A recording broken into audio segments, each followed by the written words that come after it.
사람의 인생은 한 줄기 바람처럼 스쳐간다는 말을 예전엔 그저 시처럼 들었습니다. 하지만 지금은 그 말의 무게를 온몸으로 느낍니다. 숨결 같은 인연도, 피보다 진한 사랑도 모든 것이 바람처럼 사라질 수 있다는 걸. 내 이름은 박선옥.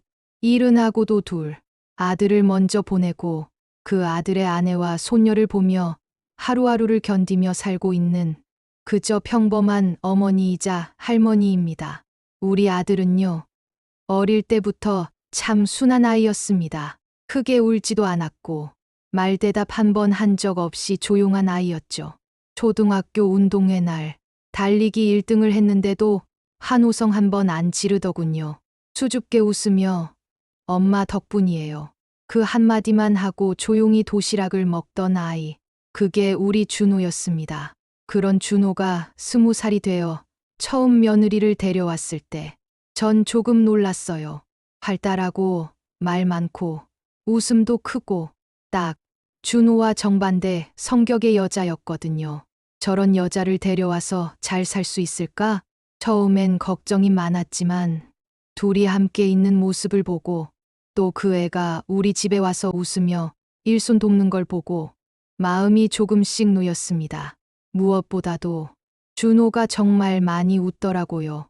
그 아이는 며느리가 아니라 내 아들의 미소를 되찾아준 사람이었어요. 그래서 반대하지 않았습니다.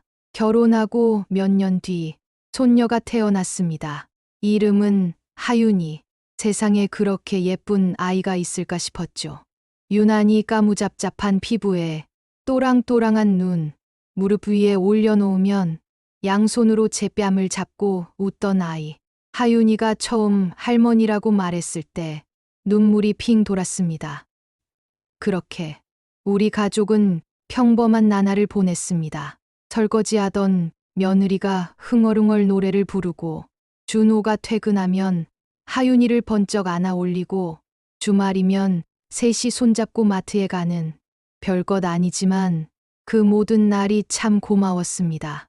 그러던 어느 날, 그 날은 너무도 조용하게 다가왔습니다. 아침에 며느리가 싸준 도시락을 챙겨 집을 나선 준호. 늘 그렇듯 하윤이 이마에 뽀뽀하고 엄마, 다녀올게요. 하고 나간 아들. 그게 마지막이 될 줄 누가 알았겠어요. 병원에서 전화가 왔습니다. 심장마비로 운전석에서 사망하신 듯합니다. 차는 멈춰 있었고 사고는 없었습니다. 발견 당시 이미 사망 상태였습니다. 순간 모든 말이 머릿속에서 흩어졌습니다. 이해할 수 없었습니다. 아니, 아침에 멀쩡히 나갔는데 어떻게 사람이 그렇게 쉽게 멈출 수 있어요?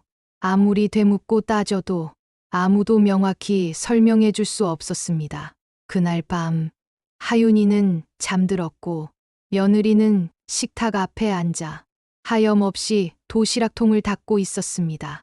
아들이 먹다 남긴 반찬들이 그대로 들어 있었습니다. 먹지 않았네요. 그 말에 전 말없이 그 애의 손을 덥석 잡았습니다. 우린 둘 다 말을 잃었어요. 장례식은 정신없이 지나갔습니다. 하윤이는 아직도 잘 모르는 눈치였습니다. 아빠는 어디 갔어요? 출장이야. 왜 자꾸 엄마 울어? 그 물음들에 대답할 수 없어 그저 안아주고 토닥일 뿐이었습니다. 그런데 문제는 그 다음이었습니다. 장례식 마지막 날 밤, 사람들이 하나둘 돌아가고 빈소 안이 고요해진 그 시간, 잠시 혼자 바람 쐬러 나갔다가 전 믿을 수 없는 광경을 목격했습니다. 우리 며느리, 그 아이가 낯선 남자 품에 안겨 있었어요. 아들이 떠난 지 고작 사흘째 되는 밤이었습니다. 그 남자는 그녀의 머리를 쓰다듬고 있었고 그 애는 그의 품에 얼굴을 묻고 눈을 감고 있었습니다. 이렇게라도 안아주지 않으면 나 진짜 무너져. 그 말 너무도 또렷이 들렸습니다. 숨이 막혔습니다. 가슴이 얼어붙는 것 같았어요. 하지만 전 아무 말도 하지 않았습니다.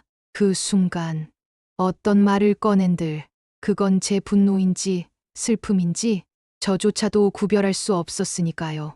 며칠 후 하윤이를 데리러 집에 갔을 때 그 애가 제 손을 꼭 잡으며 이렇게 말했습니다. 할머니, 비밀인데 말 안 하면 안 돼요?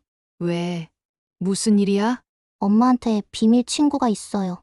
맨날 만나요. 내가 안 본 척하는 거예요. 근데 나도 조금 보고 싶었어요. 그 말에 무너졌습니다. 제 가슴 깊은 곳에서 뭔가 꺼져버렸어요. 아들이 없는 이 세상에서 유일한 혈육이라 생각했던 며느리와 손녀, 그 관계마저 더 이상 순수하지 않다는 사실이 견딜 수 없도록 아팠습니다. 하지만 전 또 아무 말도 하지 않았습니다. 왜냐면 그게 제 아들이 사랑했던 여자였으니까요. 그 여자가 아프면 그 아들까지도 아픈 것처럼 느껴졌고, 그 아이가 웃으면 그 아들도 함께 웃는 것처럼 느껴졌기 때문입니다. 하지만 마음속엔 무겁고도 낯선 감정이 조용히 쌓여가기 시작했습니다. 며칠 뒤 동네 이웃 중 한 사람이 제게 말을 걸었습니다. 며느리 요즘 얼굴에 화장이 돌아왔더라. 그래도 다행이야, 젊은 사람이니까. 그 말을 듣는 순간 입술을 꾹 다물고 돌아섰습니다. 그녀가 웃는다는 게 다행이라 해야 하는 걸까요? 남편을 먼저 보낸 젊은 아내가 누군가에게 위로받는 게 정말 괜찮은 일일까요? 하지만 전 그 어떤 말도 하지 않았습니다. 슬픔은 누구에게나 다르게 오는 법이고 시간을 견디는 방식도 각자 다르니까요. 그러나 제 마음 한켠은 점점 얼어붙기 시작했습니다. 그날 이후 며느리는 예전과 달라졌습니다. 가끔 하윤이를 저희 집에 맡기고는 친구 만나러 가요. 스트레스 좀 풀고 와야죠. 그녀의 표정은 이상하리만치 평온해졌습니다. 웃음도 많아졌고 목소리도 다시 밝아졌습니다. 하지만 그 웃음은 제게 너무 낯설었습니다. 그 웃음 속엔 제가 사랑하던 제 아들의 그림자가 전혀 느껴지지 않았습니다. 그러던 어느 날 저녁, 하윤이가 장난감 블록을 쌓으며 말했습니다. 오늘은 엄마가 아저씨랑 놀러 갔대요. 아저씨? 엄마랑 나랑 놀이터 갔는데 그 아저씨도 와서 같이 그네 타고 놀았어. 그 말에 속이 철렁 내려앉았습니다. 하윤아, 그 아저씨 이름은 뭐야? 몰라요. 엄마는 그냥 아는 사람이야라고 했어요. 근데 엄청 친한 것 같았어요. 저도 모르게 그 애를 꽉 안았습니다. 아무 말도 못하고 그저 아이의 등을 토닥일 뿐이었습니다. 이제는 그 관계가 분명해진 듯 했습니다. 그녀는 남편을 떠나보낸 지 2달도 되지 않은 시간에 다른 남자의 곁으로 천천히 발을 들이고 있었던 겁니다. 밤마다 제 아들의 사진을 바라보며 이름을 불러보았습니다. 준우야, 너라면 이걸 어떻게 받아들였을까? 하지만 사진은 아무 말도 하지 않았고 그저 미소만 띠고 있었습니다. 그 미소가 제 가슴을 더 아프게 만들었습니다. 며느리는 변했고 저는 조용히 멀어졌습니다. 예전엔 명절마다 음식을 같이 만들고 하윤이 옷을 같이 고르고 드라마를 같이 보며 웃었는데 이젠 식탁에 마주 앉는 일도 드물고 하윤이 데려오는 시간도 점점 짧아졌습니다. 전화도 줄었고 문자도 뜸해졌습니다. 그녀의 삶에서 시어머니라는 단어가 조용히 지워지고 있다는 걸 저는 느끼고 있었습니다. 하지만 여전히 하윤이는 제게 밝게 웃어주었습니다.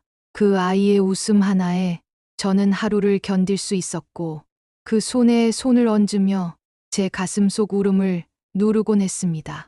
시간이 흘러 3개월이 지나고 며느리는 저에게 말했습니다. 어머님, 저 직장 다시 다니기로 했어요. 하윤이 어린이집도 연장반까지 맡기기로 했고요. 그래, 잘 됐네. 그래서 앞으로는 자주 못 올 수도 있어요. 하윤이도 바쁘고 저도 그렇고 어머님도 이제 쉬셔야죠. 그 말에 제가 할 수 있는 말은 단 한마디였습니다. 그래. 내가 편한 대로 해. 그 말 속엔 수많은 의미가 들어 있었지만 그 애는 아마 그 절반도 듣지 않았을 겁니다. 그리고 그날 밤 제 꿈에 아들이 나왔습니다. 작은 방 안, 하얀 옷을 입고 앉아 무릎 위에 손을 올린 채 조용히 저를 바라보고 있었습니다.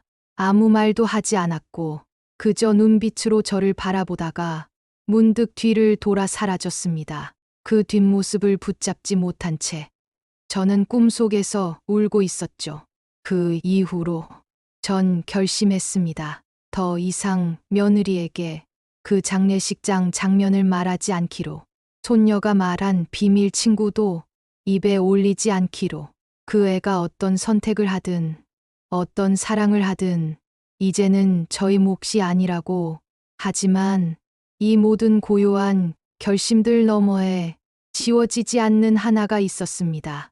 그건 바로 내 아들이 살아 있었다면 그는 지금의 며느리를 어떻게 바라보았을까 하는 마음입니다. 그 물음은 지금도 제 마음 깊은 곳에서 한 줄기 바람처럼 스치고 있습니다.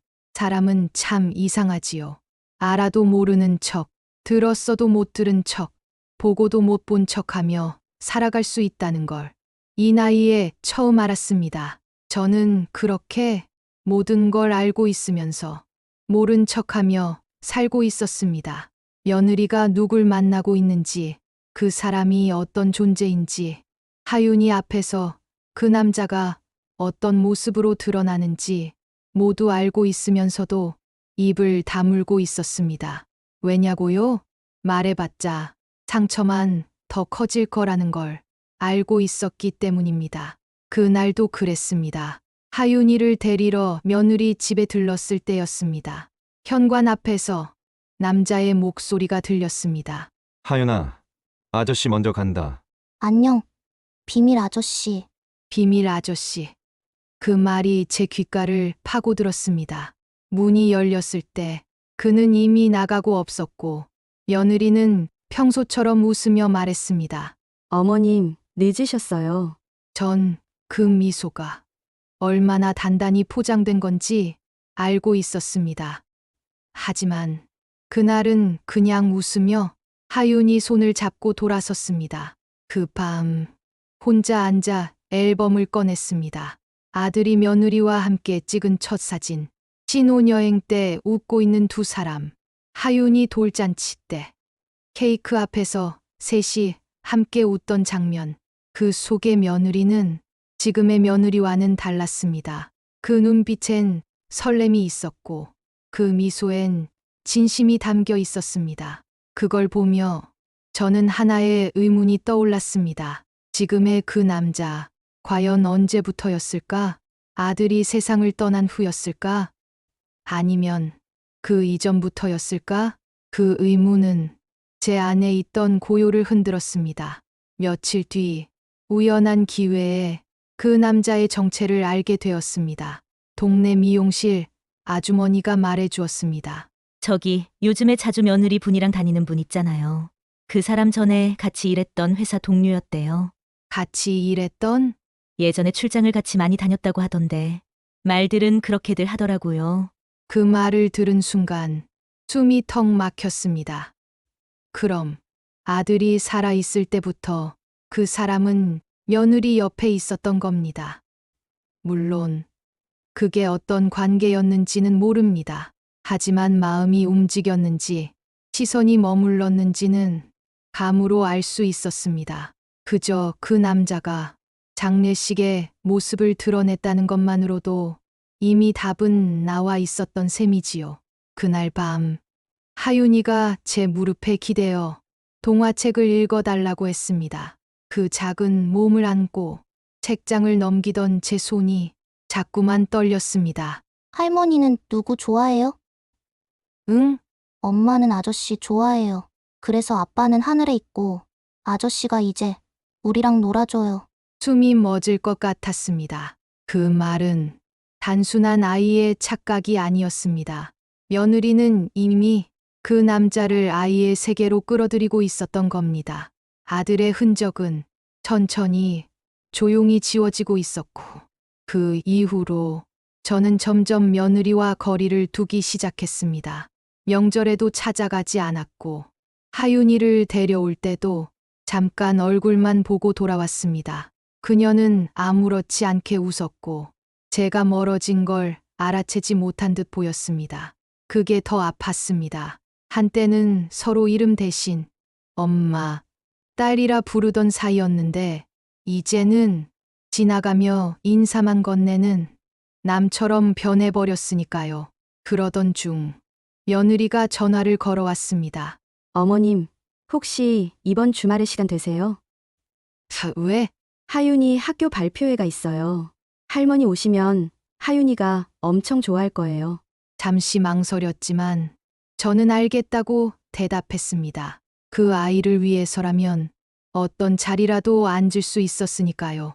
그리고 발표회 당일, 작은 초등학교 강당엔 아이들의 목소리로 가득 찼습니다. 그 무대 위에서 하윤이는 환하게 웃고 있었습니다. 그런데 관객석 한편에서 익숙한 남자가 앉아 있는 걸 발견했습니다. 그 남자, 그날의 장례식장에서 봤던 그 사람, 하윤이가 비밀 친구라고 불렀던 그 남자. 그는 하윤이를 보며 박수를 치고 있었고, 며느리는 그 옆에서 마치 가족처럼 고개를 끄덕이고 있었습니다. 그 모습을 보고도 저는 아무 말도 하지 않았습니다. 그저 조용히 자리를 지켰습니다. 그날 밤, 저는 다시 아들의 사진을 꺼냈습니다. 준호야, 내가 틀린 걸까? 그 애가 너를 잊고 다른 사람을 받아들인 게 정말 죄일까? 사진 속 아들은 여전히 미소를 짓고 있었습니다. 그 미소는 마치 괜찮아요, 엄마라고 말하는 듯 했습니다. 그래서 저는 잠시 마음을 내려놓아 보기로 했습니다. 그녀의 선택을 그녀의 몫으로 남기기로. 그렇게라도 살아가야 하윤이도 웃을 수 있으니까요. 가을이었습니다. 하늘이 참 높고 맑았던 어느 날, 하윤이가 제게 편지를 건넸습니다. 알록달록한 크레파스로 적힌 글씨. 삐뚤빼뚤하지만 정성이 가득 담긴 편지였습니다. 할머니. 나는 할머니가 좋아요. 아빠는 하늘에 있고, 이제 아저씨도 우리 가족이에요. 근데 나는 할머니도 우리 가족이었으면 좋겠어요. 그 편지를 읽는 순간 눈물이 뺨을 타고 흘러내렸습니다. 아이는 알고 있었습니다. 지금 벌어지고 있는 모든 걸, 제 감정까지도 알고 있었던 겁니다. 며칠 뒤 며느리가 조심스럽게 말을 꺼냈습니다. 어머님, 혹시 시간 되시면 차 한잔 하실 수 있을까요? 그날의 며느리는 예전과 다른 눈빛을 하고 있었습니다. 작은 카페 구석자리, 긴 침묵 끝에 그녀가 말문을 열었습니다. 사실은 장례식 끝나고 얼마 안 돼서 어머님이 저희 모습 보셨다는 걸 알았어요. 가슴이 철렁 내려앉았습니다. 하지만 애써 표정을 감추고 물었습니다. 그걸 어떻게 알았니? 그날 돌아가신 준호 오빠 마지막 인사드리던 순간 어머님이 조용히 문 밖에 계셨던 거 사람들이 말해줬어요. 그녀는 그때의 표정을 잊을 수 없다고 했습니다. 정말 죄송했어요. 그렇게 보여드리고 싶지 않았는데 그땐 너무 무너져 있었고 그 사람이 그저 숨 쉴 수 있게 도와줬어요. 말을 잇지 못하고 고개를 숙이던 그녀는 조심스럽게 과거 이야기를 꺼냈습니다. 사실 그 사람은 준호 오빠랑 같은 팀에서 일하던 선배였어요. 저보다 3살 많았고 늘 조용히 도와주던 사람이었어요. 오빠가 힘들어하던 시절 야근에 치이고 하윤이 어릴 때 잠 못 자고 그 사람이 제게 먼저 손 내밀었어요. 그때부터였던 것 같아요. 제가 무너지면 안 되니까 누군가에게 의지해야겠다고 느낀 순간부터. 그녀는 결국 눈물을 터뜨렸습니다. 하지만 끝까지 마음을 넘은 적은 없었어요. 오빠가 살아있을 땐 그 선을 절대 넘지 않았어요. 정말이에요, 어머님. 그 말에 저는 잠시 눈을 감았습니다. 숨결처럼 떠오른 아들의 얼굴. 그 애는 언제나 며느리를 이해하고 기다려주던 사람이었습니다. 아마 그 아들도 이 상황을 어쩌면 이해했을지도 모릅니다. 그녀는 말했습니다. 이기적인 걸 알지만 지금 그 사람은 하윤이에게도 제게도 버팀목이 되어주고 있어요.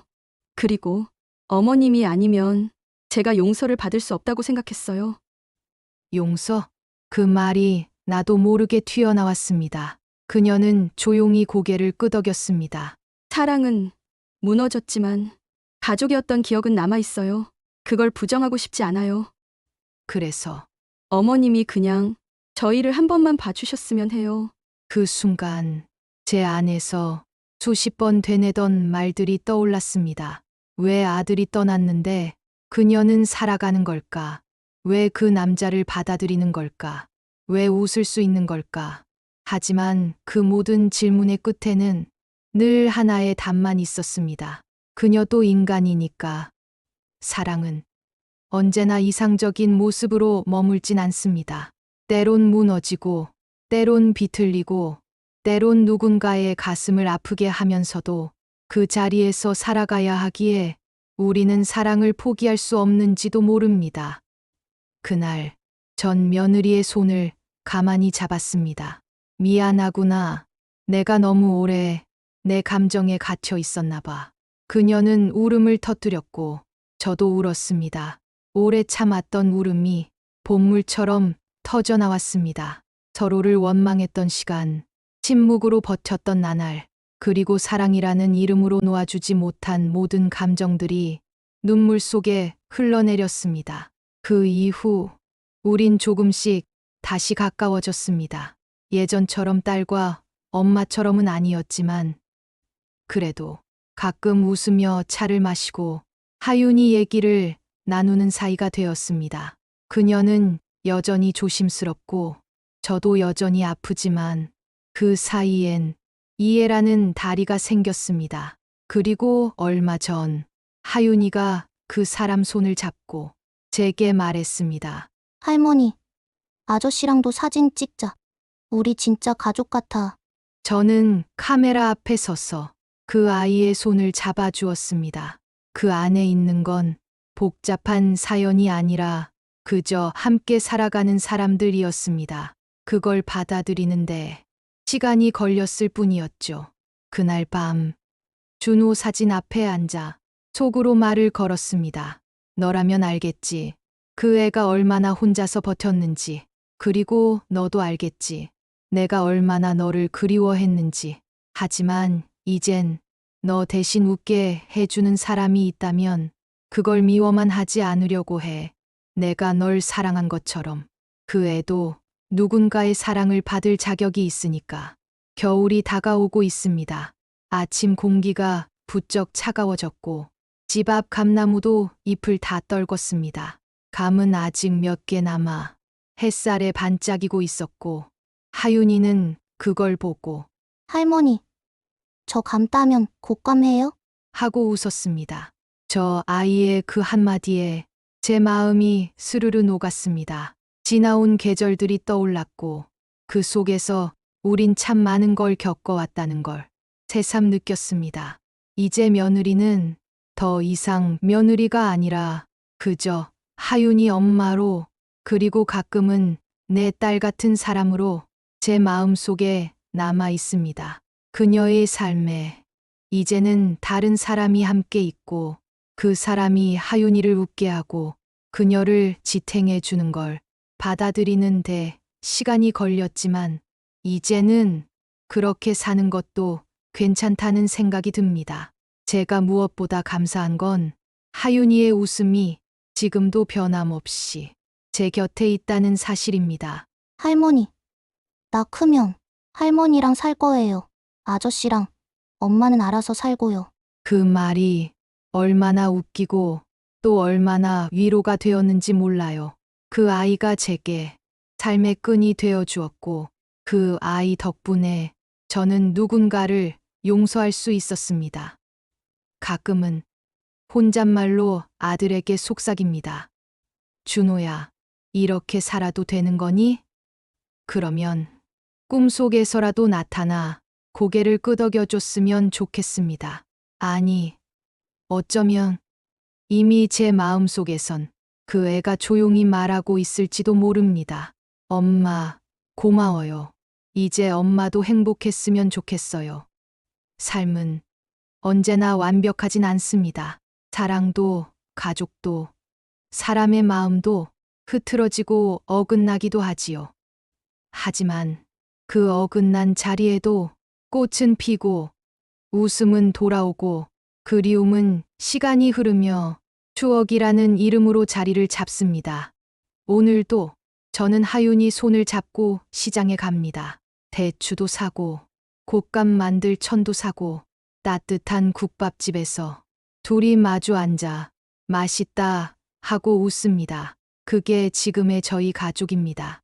크고 반짝이는 가정이 아니더라도 한때 무너졌던 집이라도 그 안에 다시 온기가 스며든다면 그건 여전히 가족이라 불릴 수 있다고 믿습니다. 그걸 깨닫기까지는 많은 날들이 필요했지만 지금은 그렇게 믿고 싶습니다. 이야기는 끝났지만 삶은 여전히 계속되고 있습니다. 그리고 그 삶 속엔 언제든 다시 따뜻해질 수 있는 계절이 기다리고 있다는 것을 이제 저는 압니다. 우리 모두의 삶엔 말하지 못한 사연이 있습니다. 이 이야기가 마음의 작은 위로가 되었다면 구독과 좋아요 꾹 눌러주세요. 당신의 따뜻한 하루를 응원합니다.